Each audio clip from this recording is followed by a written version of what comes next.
You can't have representation without authenticity. And luckily, our guest this morning says she is fortunate to work in a space where it is appreciated and celebrated.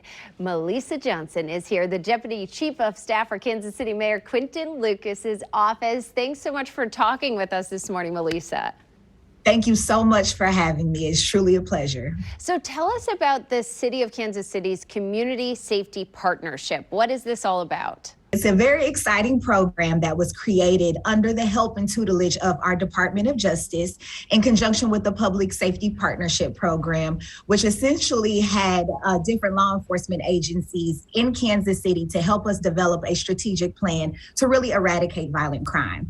And we created the Community Safety Partnership Board to implement that strategic plan. If you recall, in 2014, we only had about 80 homicides thanks to a program called NOVA. So the Community Safety Partnership is the third iteration of NOVA that has an increased focus on prevention-oriented activities. The board is composed of the mayor, the chief of police, prosecutor Gene Peters-Baker, different community advocates from organizations like the Southern Christian Leadership Conference, as well as the Center for Conflict Resolution, as well as the juvenile officer for the 16th Judicial Circuit and the regional administrator for probation and parole. So we compile this holistic board and they meet on a monthly basis. Anybody can tune in on the city's YouTube channel to see the work of this conglomerate that is really trying to take a crack at reducing violent crime from every angle. It takes a village, right? So how can the community actually contribute to making our city safer? You know, eradicating violent crime must be the shared responsibility of every resident in this city,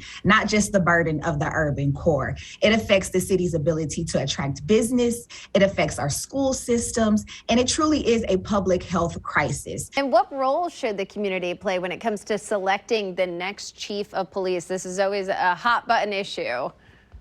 Absolutely. Well, the Board of Police Commissioners is still formatting exactly what the chief selection process is going to look like in the upcoming months, but there definitely will be a robust community involvement component. So once those meetings and town halls, whatever they look like, are advertised and announced to the public, please mark your calendars, please join us, make your voices heard, because at the end of the day, our police department and the chief of police serve you all. So we definitely want to know your opinions on the key characteristics and qualities of a desired chief of police. Melesa, tell us why representation matters to you. Well, I grew up in the urban core, and when I was growing up, I had the honor and pleasure of having a lot of role models that looked like me doing great things in the community. And because of that, from a very young age, I knew that I could aspire to those capabilities as well. And so it is very important for me to be a constant representative of people of color, specifically Black women, to younger children, so that they know that the heights that they want to reach are as attainable as the heights that I wanted to reach were for me. Well, I think you're doing just that. You're such an inspiration. Melesa, thank you so much for joining us today. Thank you again for having me. Have a great day. You too.